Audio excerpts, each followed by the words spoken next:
Shalom, shalom. We're going to talk about how you were part of the falling away. I'm not going to be on the phone the whole time, just texting up. Someone let him know.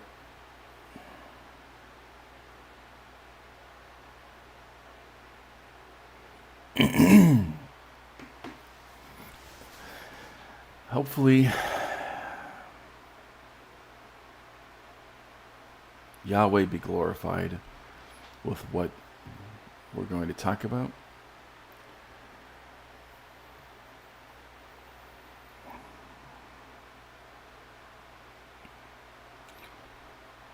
You know, I don't normally talk about current events, and I was trying to do that for a little bit, but there's so much going on right now. How can you look around the world and believe the head of the serpent has been crushed? That's something I don't understand. You really believe that death has been conquered when people still die, your friends still die, your family still die, that disease has been conquered, but you're still getting sick, you're still getting bit by bugs, you're still getting bit by a snake. If all of these things are conquered, if, oh, death, where is your sting? Why are you still dying? It's because it's not been conquered. He wasn't the promised one.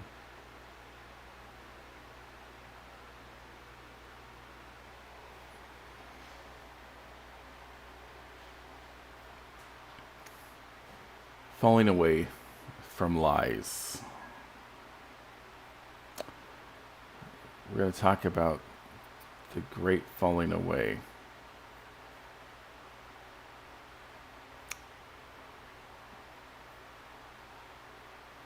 Isaiah 55:6. Seek Yahweh. Seek Yahweh. I mean, part of the issue is, you get a Bible when you say, I believe in Jesus.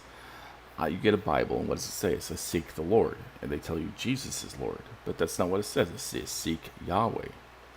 While he may be found, call upon him while he is near.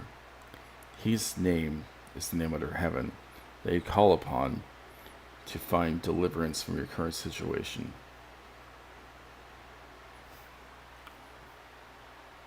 Exposing the apostasia of the New Testament. 2 Thessalonians 2:3. Let no one in any way deceive you, for it has not come unless the apostasy comes first. And the man of lawlessness is revealed, the son of destruction. And you have to ask, why did they transliterate this instead of translating it? Well, because it would reveal who Paul is. Does the understanding of this passage bring us closer to Yahweh alone or to seek Yahweh? No. The exposition of this passage will not lead you to the Father, as it is under the deception of the man of lawlessness, Jesus, Yeshua, and under the son of destruction, son Jesus, Yeshua. Will it help those of you who have thrown out Paul but are stuck in idolatry? I'm really hoping so. That's what I'm targeting. Those of you who have thrown out Paul, but you still are clinging to the New Testament and its idolatry. You still believe the New Testament reveals the Messiah, when he didn't fulfill any messianic prophecies. The sting of death still exists. He taught destruction, death, and lawlessness. The great apostasia, is a transliteration, not a translation. What does it mean? To forsake the doctrines given by Paul and or Jesus. Now the question you should ask, what does it mean when the prophets use this? Because, many of the Greek words you could find in the Greek version of the Old Testament. Now, only the Septuagint was translated before the first century, but it still is telling when you look at where they use these words in the Old Testament, the Tanakh. Joshua 22:22, the mighty one, God, Yahweh, the mighty one, God, Yahweh, he who knows, and may Israel itself know, if it was in rebellion Apostasia, or if an unfaithfully act against Yahweh, do not save us this day. So see immediately, apostasia in a Tanakh is against Yahweh alone. Jeremiah 2:19, your own evil will chastise you, and your acts of faithfulness, your acts of faithlessness will reprove you. Know therefore and see that it is evil and bitter for you to forsake apostasia, Yahweh your God. So you see what it's about. That you have forsaken Yahweh alone. You've gone to the New Testament. You believe death has been conquered. Even though the nations of the world are about to put everyone into slavery with their central bank digital currency. And the dread of me is not in you, declares Lord Yahweh of hosts. Apostasy, according to the Torah and the prophets, is turning away from the Torah and Yahweh alone. It is not about the New Testament. It's not about Paul. It is not about Jesus. The New Testament replaces Yahweh with Jesus and replaces the Torah with the doctrines and commandments of the New Testament. This is what Paul was warning you of forsaking. But in accepting Paul and or Jesus Yeshua, you have forsaken Yahweh alone. You can't have both. And his Torah, Paul's great apostasia, Acts 21:21. And they are informed of thee that thou teachest all the Jews which are among the Gentiles to forsake Moses, to apostasia Moses, saying that they ought not to circumcise their children, neither to walk after the customs.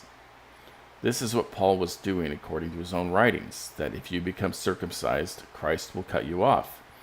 You have accepted it in vain. That's Galatians.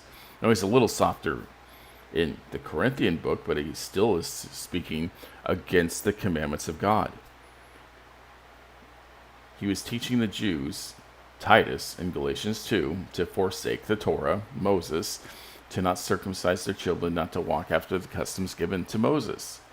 Paul was teaching you and I to forsake the Torah. In my humble opinion, the author of Luke was telling us that Paul was the head of the serpent, leading men to forsake Yahweh alone and to forsake the instructions given Moses, the Torah. The forsaking you continue in following Yeshua.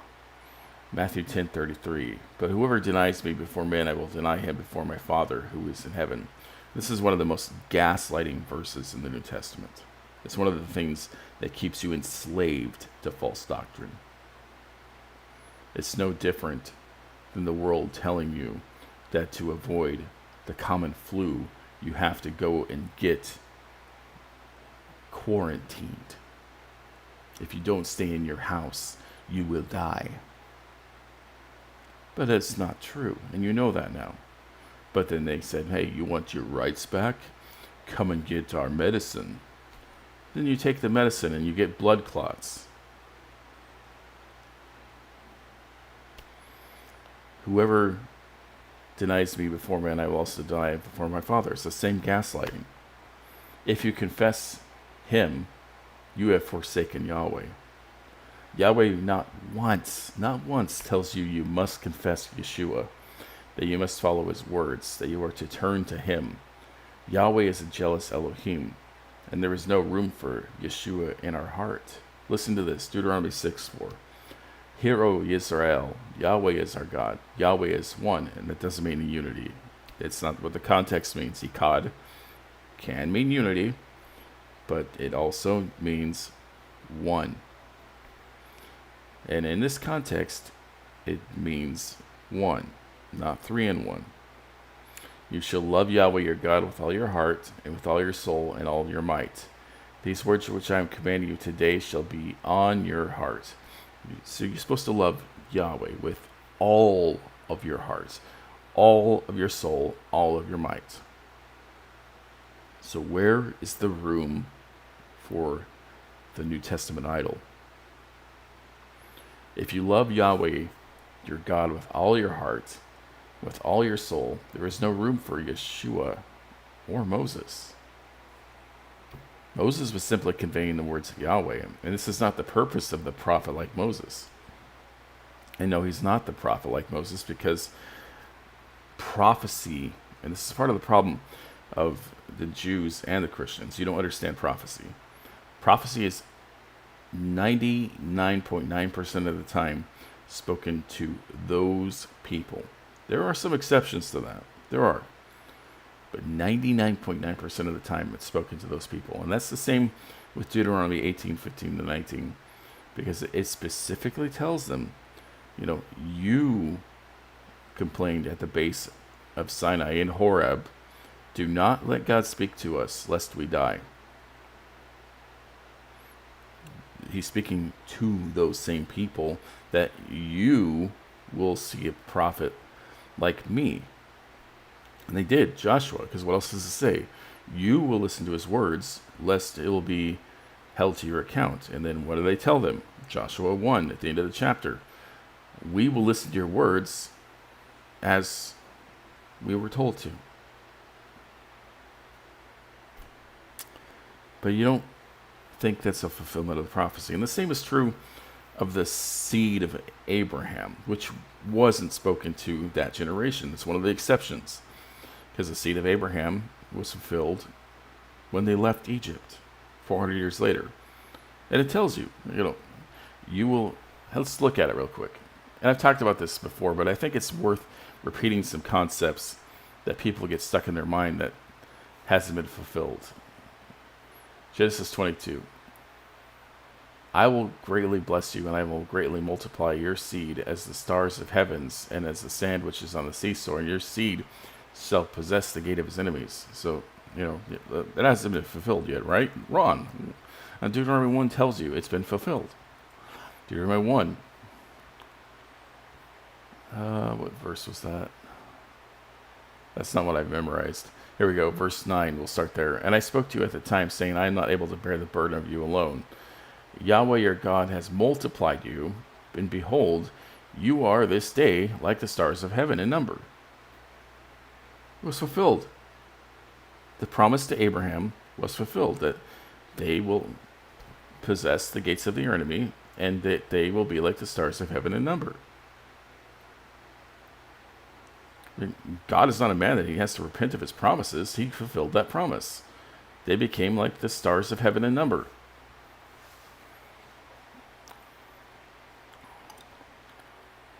It doesn't matter if you follow Yeshua or Paul. Ultimately, it doesn't matter if you are following Yeshua, who in John 6:56 tells us, who eats my flesh and drinks my blood abides in me and I in him, and his blasphemy about eating his flesh and drinking his blood, which forsakes Yahweh. Or Paul, 1 Corinthians 10:16-17. It's not the cup of the blessing which we bless, a sharing in the blood of Christ. Is not the bread which we break a sharing of the body of Christ? Since there is one bread, we who are many are one body. Isn't that interesting? It sounds like Legion. For we all partake of the one bread. You have been tested by signs and wonders and failed because you have forsaken Yahweh. I'm going to underline that. You have forsaken Yahweh. He tells you what flesh is clean, and it's not the flesh of the Son of God, the Messiah, or a man. It's not. And it doesn't matter if you say, well, this is only allegory. It's not literal. He's talking about eating Torah. No. First we'll go there. Deuteronomy 8:3. He's not talking about eating Torah, because Torah is compared to bread. Deuteronomy 8:3. And he humbled you and let you be hungry and fed you with manna. You did not know, nor did your fathers know. You might make you know that man does not live by bread alone, but everything that proceeds out of the mouth of Yahweh. Compares it to bread, not even to animal flesh. It doesn't say it's like eating lamb, or they also got quail. He could say, man doesn't live on the flesh of quail alone. It says bread. He doesn't compare it to eating flesh, and especially not human flesh. He doesn't compare it to drinking blood. And, this is important, as, these acts are repeatedly called evil. One of the curses of not following the Torah is you will eat the flesh of your sons and daughters. Isaiah 5:20, woe to those who call evil good and good evil, who substitute darkness for light and light for darkness. This is what the New Testament is doing. It's calling the act of drinking blood good when it's evil. There's no way around this. It doesn't matter if it's an allegory. It doesn't matter if, like the Catholic Church believed from the beginning, go read Ignatius, that it's literal. He's literally telling you to eat his flesh and to drink his blood. And one of the verses in the Greek in John 6, it says, come and gnaw on my flesh. But you want to believe it's an allegory, it's still evil. Sorry, it's still evil. The man of lawlessness. Acts 21:21 again. And they have told you about you, that you are teaching all the Jews among the Gentiles to forsake Moses, telling them to circumcise their children, to walk according to their customs. Now, this is obviously Paul. Paul was actively teaching against circumcision. But I can show you and have how it is also Jesus. How Jesus leads you to be lawless away from the Father's Torah. Matthew 15:11. It is not what enters into the mouth that defiles the man, but that which proceeds out of the mouth, this defiles the man. The New Testament does this a lot too. And this is what appeals to your heart. There is truth. Because, yes, what proceeds out of the mouth does defile you. Your heart matters to God. But the physical aspect does as well. You see, let me show you a perfect example of this. About circumcision, Ezekiel 44:7. When you brought in foreigners, uncircumcised in heart, uncircumcised in flesh, to be in my sanctuary, to profane it, even my house, when you brought near my food, the fat and the blood, so that they made covenant void, this is in addition to all your abominations, and you have kept the responsibility of my holy things yourself. You have set foreigners as keepers of the responsibility given by me or my sanctuary. I might eventually show you how even the prophets reveal that you are not to follow men. Because King Solomon, from the beginning, he was setting responsibilities to foreigners like Hiram of Tyre that he should not have.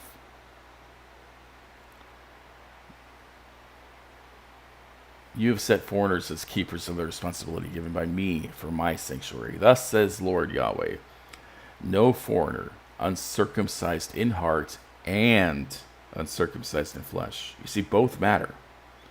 Paul tells you that it's the circumcision of the heart, then they are considered to be circumcised in the flesh. That's not what Yahweh ever says. Never. He doesn't elevate the spiritual above the flesh. They're both connected. If you are uncircumcised in the heart, yes, it does matter. But so does being uncircumcised in the flesh if you are doing the things that God says you should not do. If you're not uncircumcised in the flesh, you should not be in the Holy of Holies. And this is what happens in the book of Acts. He took the uncircumcised Greeks into the holy place. They were crying out, men of Israel, help. This is the man who teaches to everyone everywhere against our people and the Torah and this place. And besides, he has even brought Greeks into the temple and has defiled this holy place. For he had previously seen Trophimus and Ephesian in the city with him, and they supposed that Paul had brought him into the temple. He had brought the men uncircumcised in flesh into the temple. It doesn't matter if they were uncircumcised in the heart or not. It doesn't. Because they were uncircumcised in the flesh. Now, I have my doubts that they were, because they're following after the idolatry that Paul is teaching. So this goes along with Matthew 15:11. Back to that. It is not what enters into your mouth that defiles the man, but what proceeds out of the mouth that defiles the man. False. Both defile you. It is what enters your mouth that defiles you, but it's also what proceeds out of your mouth. And since he's lying there, that he just defiled himself. Do you really believe this? That it wasn't the eating of the tree of the knowledge of good and evil that defiled them, but it was only their hearts? If your heart is impure, you are absolutely going to end up breaking the Torah. However, what you put into your mouth absolutely also matters to Yahweh, and I just showed you that from the circumcision commandment. It is also very interesting. He says this and then commands you to break the Torah, putting his flesh and blood into your mouth. You think that's a coincidence? It tells you, it's not what you could put goes into your mouth that defiles you. And this is the same sort of thing you see Paul say about idolatry. And, this is why I think it's ironic, when you come out of Paul, you believe, well, Paul and Jesus taught different things. Not really. 1 Corinthians 9 through 11, or 8 through 10, actually, sorry, 1 Corinthians 8 through 10, Paul tells you that it doesn't matter if you eat something sacrificed to idols.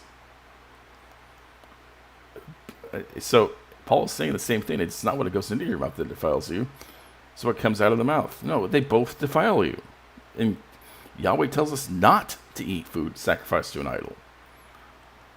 So clearly you don't really believe this if you believe Paul is a false apostle, because it's the same teaching. And this is in all three Gospels. Sorry, minus John, which I don't consider a gospel, because that's written in the 2nd century, clearly not even close to an eyewitness, and contradicts everything in the Synoptics. However, what you put into your mouth absolutely matters to Yahweh. Yeah. Actions and words matter. It's not just words, it's your actions. It's not just what's in your heart, it's what you do. It's also very interesting, that people will say, well, you're not really putting something unclean in your mouth, so it doesn't matter. The Torah keepers, that this is about bread. No, he, like everything, and you see this a lot in the Gospels, like he'll take something that the Pharisees are doing, and then he elevates it above the Torah, like so far above the Torah that it sometimes contradicts the Torah, like divorce and remarriage. The Pharisees were twisting Deuteronomy 24:1 to say you could divorce for any reason. That's not what the Torah says. He then goes back and he says something good, like from the beginning God meant from man to be connected to the woman, to be one flesh. That's a true statement. But divorce is still from Yahweh. And then he says something really twisted that, screws up everyone who reads it. That Moses did not get this from Yahweh, but he added it to the hardness of your heart. False. He just made Moses a liar. Because Moses says if a prophet speaks something that is presumptuous from their own mouth, they're a false prophet. So Yeshua's word here makes Moses a false prophet. And this is why a lot of you that are trying to cling to the idol, you end up just throwing up the Torah. You say Yahweh is the dragon god, like that false prophet Golan teaches.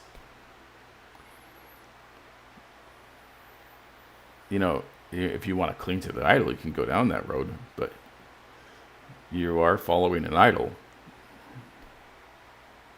You are following a false prophet.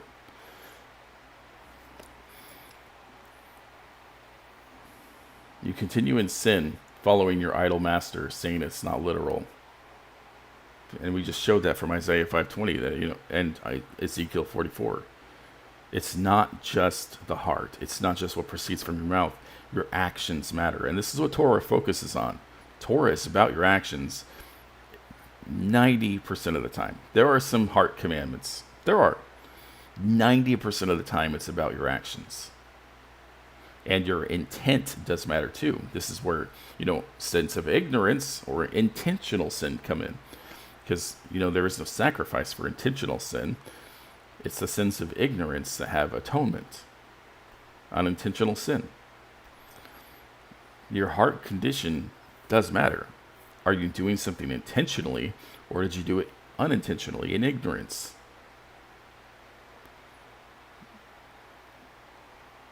Isaiah 5:20, I think it's worth reading again. Woe to those who call evil good and good evil, who substitute darkness for light and light for darkness, who substitute bitter for sweet and sweet for bitter. What is the bitter? Blood.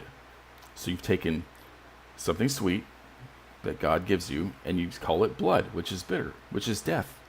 You drink up death and proclaim you're under the new covenant. The new covenant is what? Death?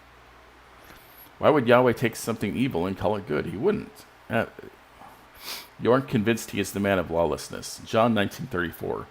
But one of the soldiers pierced his side with a spear, and immediately blood and water came out. Why does John record something Three synoptics witnesses miss because Matthew, Mark, and Luke didn't record he was pierced with a spear in the side. Well, John misread a prophecy in Zechariah and believed it applied to the idol. And you read it in context, it doesn't. It's clearly about the city of Jerusalem. And, this is part of the issue is that, when you come with a Greek mindset, you don't read the Hebrew text correctly. A lot of times when it talks about something being pierced, it's talking about the land and the city. Because when Joshua went forth and conquered cities, it says that he took the edge of the sword to the city. How is he fighting a city? But that's what it says, that he took the edge of the sword, which is the tip, and put it into the city, piercing it. And this is the same thing that says happened in Jerusalem. When Nebuchadnezzar came to Babylon, he took the edge of the sword and pierced the city. The city was pierced for their transgression. That's why they will look upon the one they pierced. They're looking upon the city. For my people have done two evils. They have forsaken me, the fountain of living waters, to hew for themselves cisterns, broken cisterns that can hold no water. Broken cisterns that can hold no water. Wait a minute, didn't water come out when he was pierced and broken? You've hewn this cistern for yourself and you worship it, saying it has living water, but the water all came out. You still who trust in Yeshua are trusting in your broken cisterns that you believe to hold the living water. But the gospel tells you the cistern was broken, and upon being broken, it held no water. The water spilled out, yet you still hold regard for it. Your broken cistern died. Even if you still cling to the resurrection, he still lost all his living water. So he cannot be the fountain of living water, as he proclaims.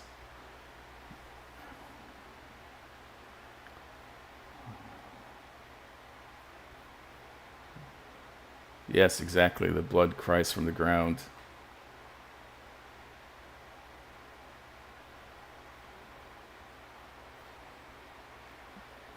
And this is where we leave off for part 1. In the next chapter, next part, we're going to become Bereans more and more. Discover why this is true. That Jeremiah 16:16-20. Behold, I am going to send for many fishermen, declares Yahweh, and they will fish for them. And afterwards I will send for many hunters, and they will hunt them from every mountain and every hill and from the crevice of the rocks. For my eyes are on all their ways. They are not hidden from my face, nor is their iniquity concealed from my eyes. You're not covered in the blood. The fisherman's coming for you. Oh, he's already got you in his net. I will first doubly repay their iniquity and their sin. You see, someone else cannot take away your sin. Someone else cannot take away your sin. That's not what any of the prophets teach.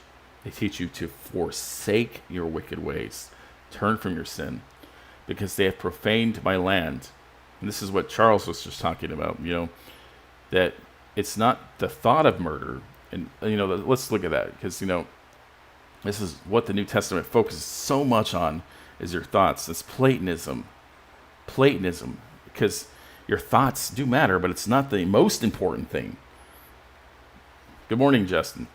Shalom. So as you look at 1 John 3, he says, by this the children of God and the children of the devil are manifested. Everyone who does not do righteousness is not of God. Correct. As well as those who do not love his brother. Well, what does love look like? Love is someone who tells you you're in idolatry, you're in sin. For this is the message which you have heard from the beginning, that we should love one another. No, it's not. That's not in the Torah and the prophets. I mean, the idea you should love one another is this Leviticus 19:17-18, but it's not what you heard from the beginning. Not as Cain, who was of the evil one and slew his brother. And for what reason did he slay him? Because his deeds were evil and his brothers were righteous. Do not marvel if the world hates you. We know that we have passed out of death into life. No, you haven't. Because we love brothers. The one who does not love abides in death. Everyone who hates his brother is a murderer. This is the golden key ticket here. Your thoughts cause you to be a sinner. It's the same thing Yeshua says, that, looking at a woman with lust is equivalent to actually committing the act of adultery. hating your brother is actually equivalent to murder in the New Testament. And this is why people turn to Paul's grace, because the standard in the New Testament is way up here. But hating someone is not a sin. Calling someone a fool is not a sin. Looking at a woman with lust, it's like, oh, I shouldn't do that. That's not my wife. That's not a sin. You have not actually stepped forward and committed adultery. You've not actually stepped forward and committed murder. And it's important to actually look at what the author here is talking about. Genesis 4:6, then Yahweh said to Cain, why are you angry and why is your countenance fallen? See, Cain already had murder in his heart at this point. He was already hating Abel. He wanted to go through with it. If you do well, will not your countenance be lifted?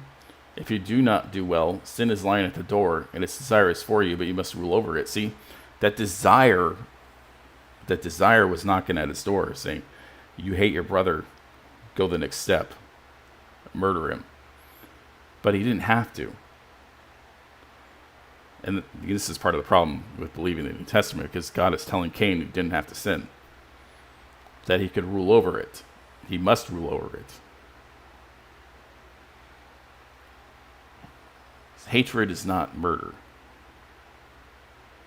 If you end up hating someone, yeah, you should cleanse your thoughts of that, purify your heart, but you haven't sinned yet. You can still rule over the sin of actually going through with the act of hurting that person. And this is the same with the 10 Commandments, because 9 of them are about what you actually do. The first, God spoke all these words, I am Yahweh your God, who brought you out of the land of Egypt, the house of slavery. You shall have no other Elohim before me. This is part of the problem with the New Testament. You're placing Yeshua as the Son of God, the Elohim, before Yahweh. You say, well, he is Yahweh. No, he's not. It doesn't ever say that. You shall not make yourself an idol or any likeness of what is heaven or on earth beneath or in the water underneath. Well, you broke the second commandment too. You made yourself an image, the likeness of man, likeness of sinful flesh, as Paul says, and you made that person into your idol that you bow to and you pray to. You shall not worship them or serve them. For I, Yahweh, your God, am a jealous God, visiting the iniquity of the fathers on the children in the 3rd and 4th generation of those who hate me, but showing love and kindness to thousands to those who love me and keep my commandments. You shall not take the name of Yahweh your God in vain, for Yahweh will not leave him unpunished who takes his name in vain. What does that mean? It's what comes from your mouth. If you speak in the name of Yahweh for your own glory, for your own vanity, and then do acts that are against Yahweh, you've violated this commandment.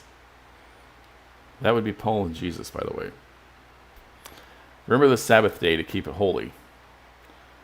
For 6 days shall you labor and do all your work, but the 7th day is the Sabbath of Yahweh your God. In it you shall not do any work, you or your son or your daughter, your male or your female slave, or your cattle, your sojourners who within your gates. For in 6 days Yahweh made the heavens and the earth, and the sea that is all in them, and rested on the 7th day. Therefore Yahweh blessed the Sabbath day and made it holy. See, and this is where I have a problem with the Talmudic Jews, because they'll tell Gentiles you shouldn't keep the Sabbath. But Yahweh just connected the Sabbath to creation. And the first time that the Sabbath is recorded as being kept is Exodus chapter 16. That they should collect enough manna to keep the Sabbath set apart. Which means they already knew about the Sabbath before God said to remember the Sabbath day. If he's saying remember, it means it's something that they should have been doing. Honor your father and your mother, that your days may be prolonged in the land which Yahweh your God gives you. You shall not murder. Amen. That's what we're talking about here, right? You shall not commit the act of murder. It doesn't say you shall not hate. You shall not commit adultery. You shall not steal. You shall not bear false witness against your neighbor. You shall not covet your neighbor's house. And this is the one commandment that deals with your heart. You shall not covet your neighbor's house. It means you're looking at it and you want it. But you want it in a way that is evil. You want to take it. That's what coveting means. That you want to go and take it from him. You shall not covet your neighbor's wife, or his male slave, or his female slave, or his ox, or his donkey, or anything that belongs to your neighbor. This is the same thing with, like, I've seen some Messianics say, well, looking on a woman with lust, that's violating the 10th commandment here. Only if your heart wants to take it. And this is the mistake that David made. He looked upon Bathsheba with a covetous heart, not just lust, but coveting her so much that he wanted to take her from Uriah. And he actually went forward with it, committed adultery and murder to take her wife. That means he was also coveting this woman. He wanted to steal her from him.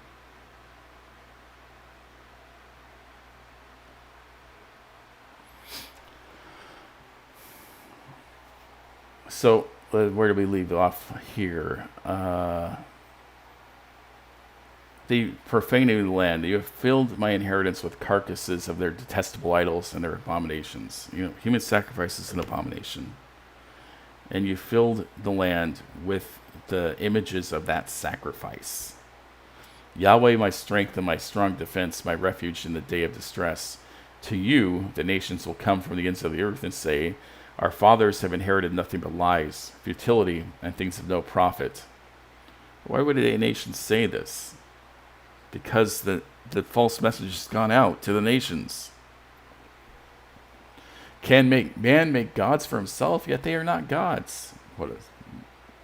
Apparently you can, but they aren't gods. So in reality, you're praying to a God that can't save you. And that's the end of this study.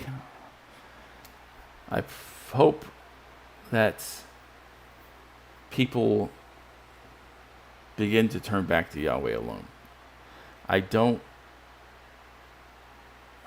There's so much happening right now that if you're not in a house protected by the hand of Yahweh, you're really going to suffer. And I've talked about that throughout the video, but they're really throwing everything at the wall to see what sticks. And this is all part of their agenda of dehumanizing us, killing us off, and making sure we cannot reproduce to have seed. One of them I saw recently is that they actually have a baby factory they're planning to roll out, something that looks like it's from the movie The Matrix. Like, the babies are literally in pods, and they're saying the woman no longer has to suffer having a baby grow inside of her. And I was like, what? These people hate the Creator. They hate the Creator. And every aspect of what these people are pushing, and some of them are deceived, some of them are willingly part of it. The important part to remember here, Yahweh is allowing it. He's allowing all of this to happen so that people turn from their idolatry. Because eventually, people that are saying, "Oh, I'm going to be raptured out," they're going to realize, I'm not being raptured out. It's getting worse and worse. Or the people that believe they're supposed to live through a 7-year tribulation, after 20 years of this, they're going to say, well, where is he? Because we have about 20 years of this coming, I think, at least. Possibly more. It's really going to be hard, and you need to press into Yahweh and trust in Him and not be worrying about conspiracies. Trust in Yahweh. Pray for wisdom on how to act, what to get, how to get your debts paid off so that you are not a slave to the system as much as possible, because you're still in the system. And thank you for all of your mercy, Yahweh. And let us go forth in our day and prosper.